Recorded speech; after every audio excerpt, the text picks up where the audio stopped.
সোজা ডুব দেওয়া যাক এমন এক জগতে যা হারিয়ে গেছে সময়ের অতলে।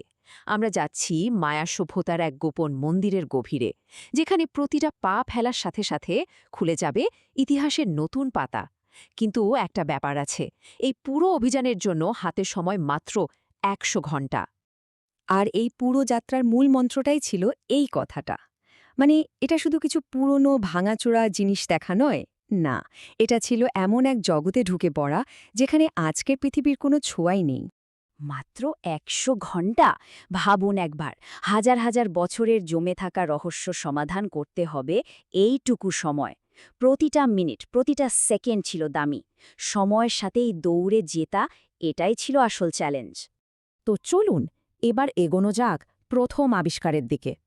কি থাকতে পারে ২০০০ বছরের পুরনো একটা মন্দিরের ভেতরে? কি অপেক্ষা করছে আমাদের জন্য? মন্দিরে ঢুকতেই আমাদের সামনে এলো এই বিশাল মূর্তিটা। এখানে দেখুন, ভুট্টার দেবতা মানে জীবন আর উর্বরতার প্রতীক। তিনি বসে আছেন একটা জ্যাগুয়ারের মুখের ভেতরে।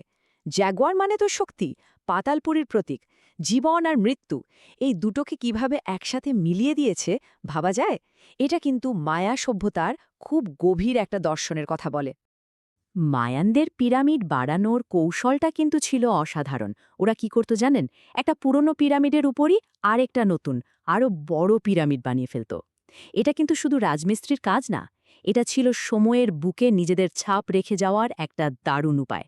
তাই পিরামিডের যত গভীরে যাওয়া যায়, ইতিহাসেরও ঠিক ততটা গভীরে ডুব দেওয়া যায়। এই যে অভিযানটা, এটা কিন্তু কোনো সাধারণ ট্যুর ছিল না। এক কথায় নজিরবিহীন। কারণ যা কিছু পাওয়া যাচ্ছিল সেগুলো এতটাই নাজুক ছিল যে সাধারণত প্রত্নতাত্ত্বিকদেরও ওখানে যাওয়ার অনুমতি মেলে না। মন্দিরের আরও ভেতরে অপেক্ষা করছিল এই জিনিসটা, একটা মুখোশ। মায়ানরা ভাবত মৃত্যুমানি সব শেষ নয়, বরং এটা একটা নতুন জার্নির শুরু। আর ওই পরলোকের বিপদসংকুল রাস্তায় মৃত রাজাকে বাঁচানোর জন্যই এই মুখোশ পরিয়ে দেওয়া হতো। ভাবতে পারেন, ১০০০ বছরেরও বেশি সময় ধরে এটা মাটির নিচে চাপা পড়েছিল। আর এটা কোনো যেমন তেমন মুখোশ না, এটা ছিল স্নেক কিংডম, মানে সর্পরাজ্যের এক রাজার আসল মুখের ছাপ। এই একটা আবিষ্কারই কিন্তু আমাদের সরাসরি মায়া ইতিহাসের এক দারুণ ক্ষমতাশালী রাজবংশের সামনে দাঁড় করিয়ে দেয়। আচ্ছা, স্নেক কিংডমের মতো এত বড় একটা রাজবংশ, তারা তো আর কোনো ছোটখাটো জায়গায় রাজত্ব করবে না, তাই না? তো চলুন এবার মন্দির থেকে বেরিয়ে একটু চারপাশের শহরটা ঘুরে দেখি। সেই বিশাল পরিত্যক্ত শহর যা একসময় ছিল তাদের ক্ষমতার কেন্দ্র। এক মুহূর্তের জন্য একটু ভাবার চেষ্টা করুন তো, আজকে যেটা শুধু জঙ্গল আর পাথরের ঢিবি, ২৫০০ বছর আগে সেটা কেমন ছিল? এটা ছিল একটা জমজমাট মহানগরী। ১ লাখের বেশি মানুষ থাকত এখানে।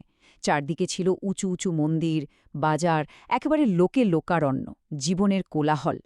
একটা মজার তথ্য দিই, জানেন পৃথিবীতে বল দিয়ে খেলা প্রথম টিম গেম কারা আবিষ্কার করেছিল? মায়ানরাই। ৩০০০ বছরেরও আগে ওরা পিটস নামে একটা খেলা খেলত।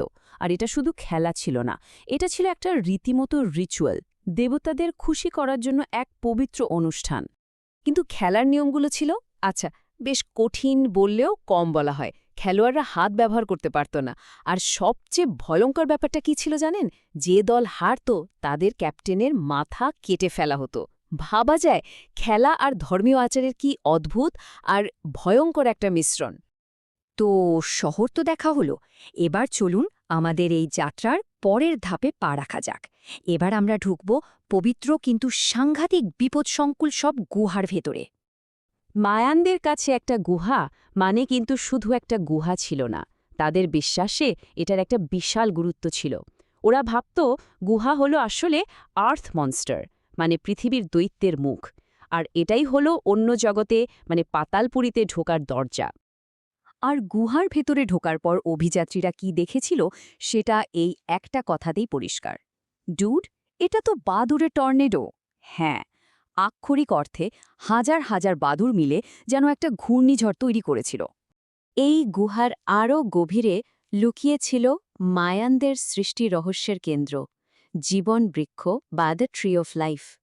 ওদের বিশ্বাস ছিল একটা পবিত্র সেই বা গাছ থেকে নাকি সব মানুষের জন্ম। সেই গাছের শিকড় চলে গেছে পাতালে আর ডালপালা ছুঁয়েছে আকাশকে। সোজা কথায় এটাই ছিল তাদের কাছে গোটা মহাবিশ্বের কেন্দ্র। গুহার ভেতরের এই অভিযান কিন্তু ক্রমশ আরও রিস্কি হয়ে উঠছিল।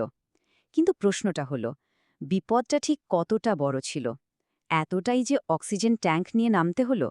কারণটা শুনলে অবাক হবেন। প্রায় 2টো ফুটবল মাঠের সমান গভীরে বাতাস এতটাই পাতলা হয়ে যায় যে অক্সিজেন প্রায় থাকেই না, মানে সেখানে শ্বাস নেওয়াই অসম্ভব। বুঝতেই পারছেন, মায়ানদের রহস্য খোঁজার এই সফরটা ছিল আক্ষরিক অর্থে জীবন মরণের বাজি।